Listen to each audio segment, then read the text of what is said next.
Hey y'all, I'm in the garage and today we are going to be seed starting tomatoes. So it is early February.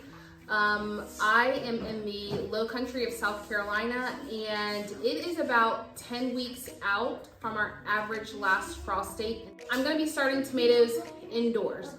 If you're new to gardening, tomatoes are not frost hardy, so you're going to want to keep them inside until all frost threats have passed. Or if you are going to be putting them outside, you're going to need to provide frost protection for them. So I'm going to be starting them inside, and this is going to be a similar process to our pepper starting. Tomatoes like warm soil, and so once we get these seeds sown in our 50 cell tray, we are going to be leaving this tray on top of a seedling heat mat. I've had a few people ask about where our trays are from. All of these seed starting trays that you see behind me, the trays we're using here are from the Bootstrap Farmer, and these are 50 cell trays, 10-20, and this is just the 10-20 bottom watering tray. Okay, so to get started, the first thing I'm gonna do is label my cell tray. I'm actually gonna be starting two different tomato varieties today from the MI Gardener. We are not affiliates with MI Gardener, but we have grown his seeds for many years and we have great results with them. So this is another seed company that we really like. We're gonna be growing the Cherokee Purple and the Brandywine Black Tomato. Both of these say 5 to 10 days to germinate and to start indoors 6 to 8 weeks before the last frost. So I am a couple of weeks early, but this just gives me a little wiggle room should something happen and I need to start again. So I'm getting started on these today. Both of these tomato varieties are indeterminate, and if you're not familiar, tomatoes are typically determinate, which means they will grow to a predetermined height and will give you a predetermined yield of tomatoes, or indeterminate, which means that as long as you keep them supported and fed, they will continue growing and continue producing. So both of these are indeterminate. Not a variety I would use for a container. They will probably need some staking or some trellising or some sort of support like that. But the first thing I'm gonna do is go ahead and label this seed starting tray. I went ahead and wrote these out ahead of time. And my seed packs say that they have 25 each, so I'm just gonna split this tray half and half. So we're gonna do Cherokee Purple right here. And we're gonna do our Brandywine Black on this side. That is what? Nice. Okay, so from here, I'm gonna go ahead and fill this tray with my potting mix, whatever sort of potting mix you like. Just make sure it's not too heavy, not too many sticks and stems, anything like that. I'm gonna make sure these cells are full.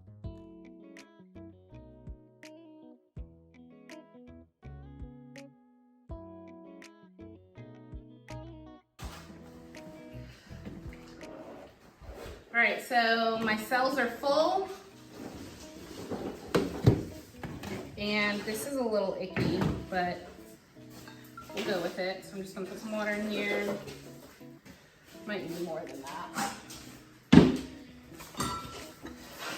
That's more.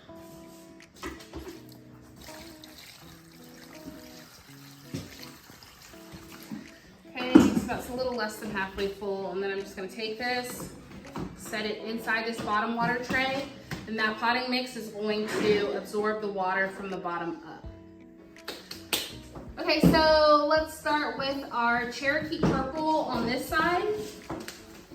And similar to our pepper seed starting video, this says that the seeds need to be about 1/8 of an inch deep.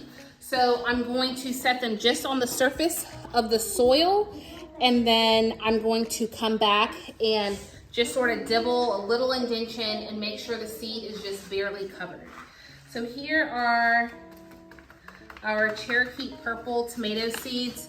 If you're not familiar with what tomato seeds look like, there are lots of different varieties of tomatoes. Most of the seeds look pretty similar. So I'm gonna go ahead and I'm gonna put in 1 seed per cell.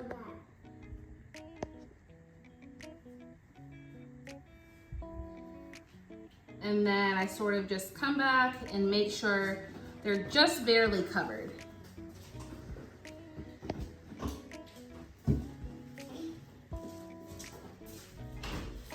If you're kind of tight on space, there's nothing wrong with doing a couple seeds per cell. This is actually my last round of tomatoes. I started some yesterday. What did we start? Aunt Ruby's German green, big rainbow, green zebra tomatoes, pineapple tomatoes, Amana. We will be selling some San Marzano tomato starts up at our farm stand. So lots of variety, mainly because when I go to make things like, oops, I went too far. I was talking too much. All right, let's pull these out.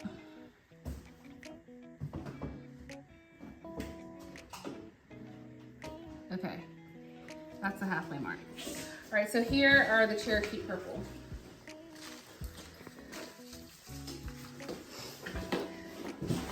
Okay, this half is sown with Cherokee purple, so I'm just gonna come back and sort of make sure these seeds are covered lightly.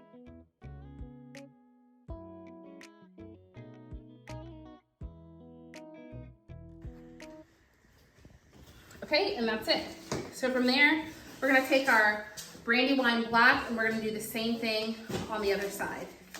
And I'll show you what these seeds look like. Very similar. If I had them side by side, I probably couldn't tell the difference between varieties. So, tomato seed, it's my halfway mark. I'm gonna come on this side. Just 1 per cell. Because I'm starting these just a couple weeks early and they may stay in the cell trays, say a week longer before they get potted up, I don't want to overcrowd these cell trays. So that's why I'm just doing 1 per cell. If I were sowing these cells really heavily and doing 2 or 3 per cell, then I would need to get them out of these trays sooner and pot them up. And what that means is just moving them into a larger container so that each plant has more nutrients available to it. Okay, so from here, I'm gonna go back and do the same thing. Just barely pressing the seed into the soil.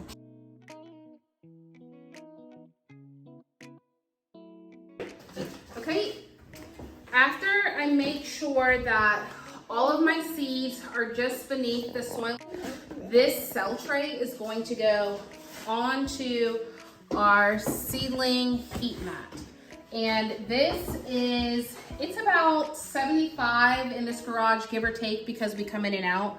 But I'm gonna set this between medium and high. And some of these seedling heat mats will have a thermometer on them, so you can set a specific temperature, but you want it somewhere between, I'd say 75 and 85, 70 to 90 if you need a little bit more wiggle room. But your tomatoes are going to like it warm. And when we talk about temperature, we're not talking about the air temperature. So the soil temp is usually 10 to 15 degrees cooler than the air surrounding it. And so you want to take that into consideration. Just because it's 75 degrees in my garage doesn't mean that the soil is 75 degrees, and especially not if I come in and I water it with cool water. So if you're looking to give yourself some extra insurance with germination, definitely try to get yourself a heat mat so that your soil is warm. So I will update you guys on the tomatoes as they begin germinating and as we move them out to the garden and start making things or harvesting with them. But that's it for this video, and we will see you guys soon. Bye.